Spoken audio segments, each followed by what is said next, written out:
Maupay nga adlaw Borongan, aadi na kitahan una nga semana han bulan ng Marso. Ini ang programa nga maghahatagin mga importante nga sumat mahiunong han syudad.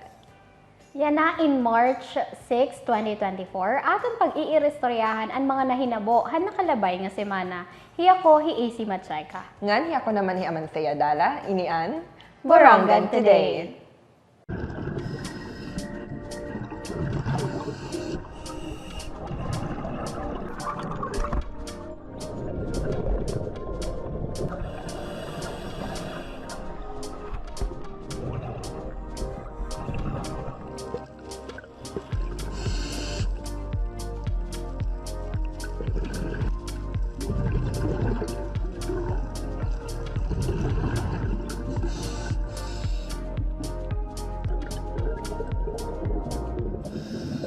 Usapang turismo, usa nga dako nga milestone ang naabotan aton dive tourism industry, kundi na aton usa nga accredited diver dinhi sa Borongan inaimbitaran ditohan ginbuhat nga Philippine International Dive Expo nga ginbuhat sa World Trade Center in Pasay City.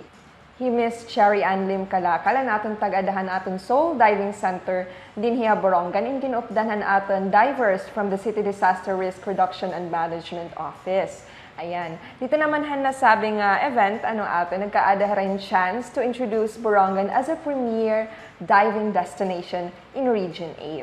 Wow, uupay, mahuna-hunaan nga, nagkakamiada na kita discovery, Yes. hiton aton Borongan City Tourism. And knowing nga, iton aton halos parte na hit aton kinabuhi. Iton baybay, aton baybayan at aton duduhang nga mag-upay nga islands, dinhi nga Borongan.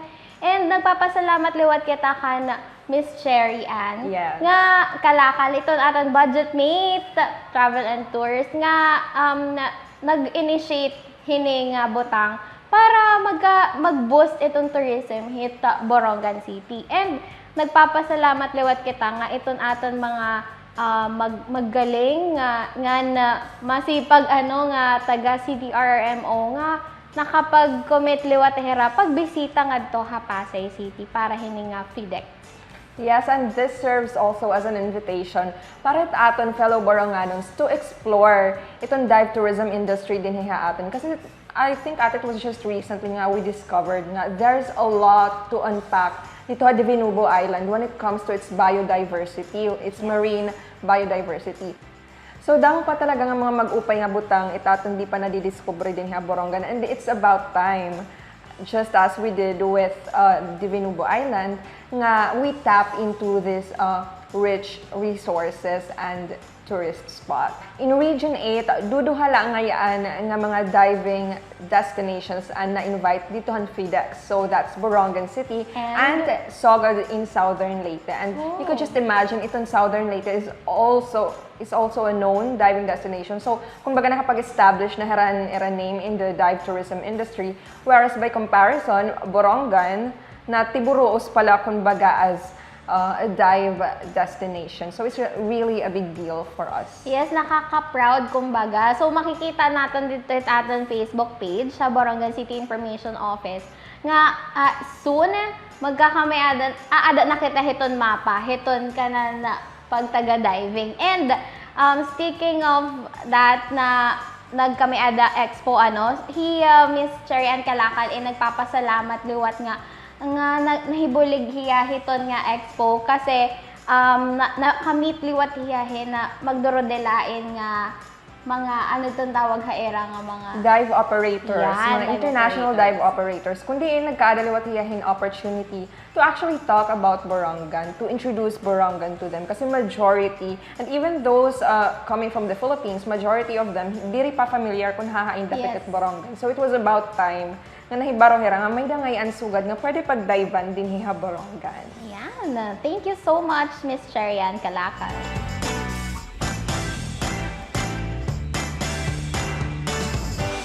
Maupay nga sumat mga igkasiboronganon, lalo na hiton mga estudyante, senior citizens, and PWDs, darahini nga aton libre sakay. Yes, nagkaadahin dry run na natin libre sakay application kundi nagkasakay ang aton mga estudyante coming from the Eastern Samar State University main campus. Didahan na sabi nga dry run, ginamit ang duha han aton libre sakay buses kundiin sinakay liwat an aton Undersecretary han Department of Science and Technology. So just for the information of everybody, ang DOST in kabakyang tahan natin pag-implementar han Smart City Borongan program kundiin nahipapailaram ang libre sakay application ng libre sakay nga program as a whole. So, ang nahinabo, alongside ito nga dry run han aton libre sakay application, nagkaadaliwat kita hin inauguration han aton Smart Technologies Research, Development, and Innovation Center nga nahimumutang ha ESU main campus. Ayan, so ito niya nga center, hindi da na paglulutuon, kumbaga di da na i-conceptualize, i-design, ang mga programa, ang mga digital programs nga nakatuon hit Smart City Borongan. So, it's Smart City Borongan, ate, is aimed at modernizing ang aton paghatagin serbisyo han mga katawhan din hiya Borongan. So, basically geared towards hiya bureaucratic efficiency din hiya City Government of Borongan. Damo ito na benefits and advantages hiton Smart City para hiton aton syudad, especially hiton Eastern Samar State University and the LGU Borongan. And nagpapasalamat kita nga usaan Borongan City hini nga project nga Smart City. Ano pa adtoan usaan or MOOC City usa duduha nga city hiton Region 8 anatagan hini nga Smart City project. And usa pang dako nga butang han atong ginbuhat nga inauguration han Research Center nga hinan launching han libre sakay application in gintambungan liwatan aton Undersecretary han DOST nga hi Sir Sancho Maborang. So didahan iya speech in naghatag iya hindako nga paglaom nga iton nga research center in makaka-generate pahin more advanced technologies for the betterment hiton aton pag-render hin service hitaton mga igkasi Boronganon.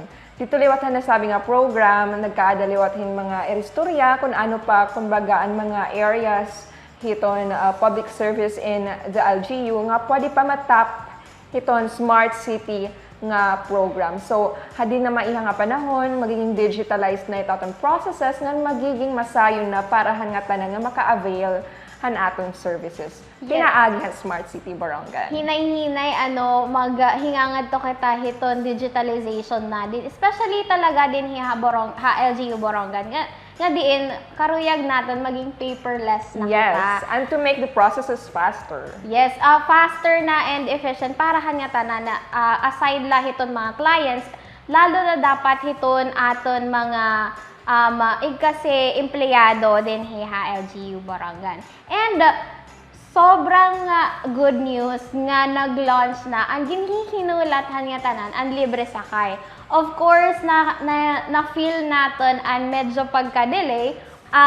Nakita ta ang pag-tap han QR code dito gamit an ID. Nagpapasalamat kita han kabakyahan LGU Borongan para hini nga programa.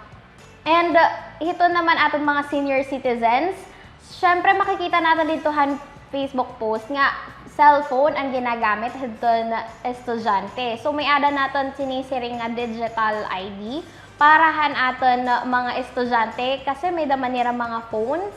And ito naman mga senior citizens in matataganhin physical nga card para hiton pag-scan han QR code han scanner dito han bus. So usan na example kakulop ang estudyante ang sakay. Pero may adaliwat example kakulop di ba tayo dito han bus nga senior citizen ada adto hiya may daniya card.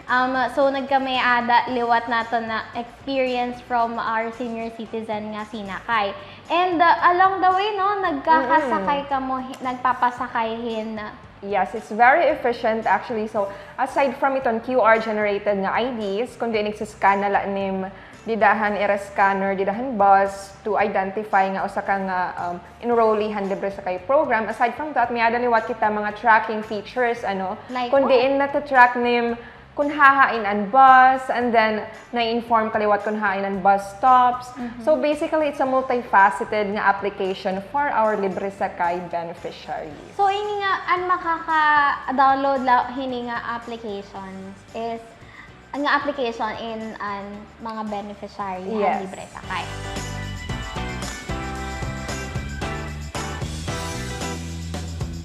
Parte naman sa atong diplomatic ties, nagkaadahing importante nga pagbisita ang City Government of Borongan, didahan Korean Consulate in Cebu. So, hi Mayor Agda, indinupdan hing several officials from the City Government of Borongan, kundi nagkaadahiran fruitful discussions with the Consul General of Korea in Cebu, mahiunong han agrikultura, han employment, and ha tourism practices nga karayag i-benchmark Han Borongan from the Republic of Korea.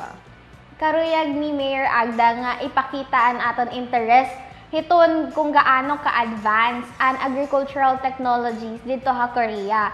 And aside from that, karuyag liwat ni Mayor Agda imbitahon hi Consul General Mr. Song Sewon nga bumisita nga ni Borongan hiton September para hiton padulong festival. Kasi karayag liwat niya ipakita kung gaano ito na ka-rich at culture din hiha Borongan City. Ngan didaliwat han nasabi nga pagbisita, nagdaraliwat an aton mga officials from the city government, hingguti ay nga pahalipay han aton Consul General, kundiin pinalit kitahin mga produkto out of hub Borongan, sugadan aton locally produced chocolates, coffee beans, and aton finest calamansi and ginger concentrate, ng iba pang mga produkto nga aton iginhatag kan Consul General.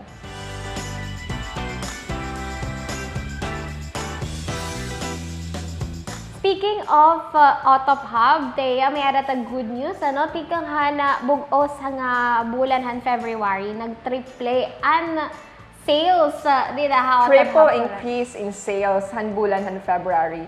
So, aside from that good news, it's also a breakthrough for Otop Hub Borongan kay nagkaada kitahing foreigners as customers ito ha nasabi nga shopping center. So, diri ila din ha na abutan natin mga produkto, diri ila ha ibang lugar din ha Pilipinas, kundi international na liwat its scope hit aton locally produced na mga produkto. And nagpapasalamat liwat ito na an Otop Hub Borongan, hiton mga opisina nga tinangkilik ka natin mga produkto di ha Otop Hub Borongan, and Borongan City Division, and Provincial Tourism Office, Eastern Samar State University, Police Provincial Office, LGU Borongan, of course, itong mga empleyado sa LGU and mga city officials, and LGU San Julian, Bureau of Internal Revenue, Commission on Youth Borongan, and itong mga pribado pa nga individual nga binisita tapos bigla na nakapalit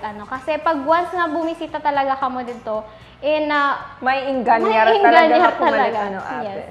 So thank you very much natin buyers at Otop Hub Borongan. And parahan mga karuyag bumisita, bisita la kamo ha Baybay Boulevard dida hiton Fun Borongan Building, the Kit Booking office. Yan.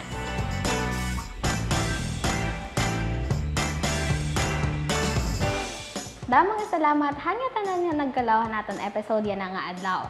Aton na pag-irestoryahan ang mga nahinabo han nakalabay nga semana. Para naman ang kadugangan ng impormasyon, palihog na lang pag-like and follow ang Borongan City Information Office Facebook page. Hiya ko Amantea Dala. Nganhi ako naman hi AC Macheka, inian Borongan Today.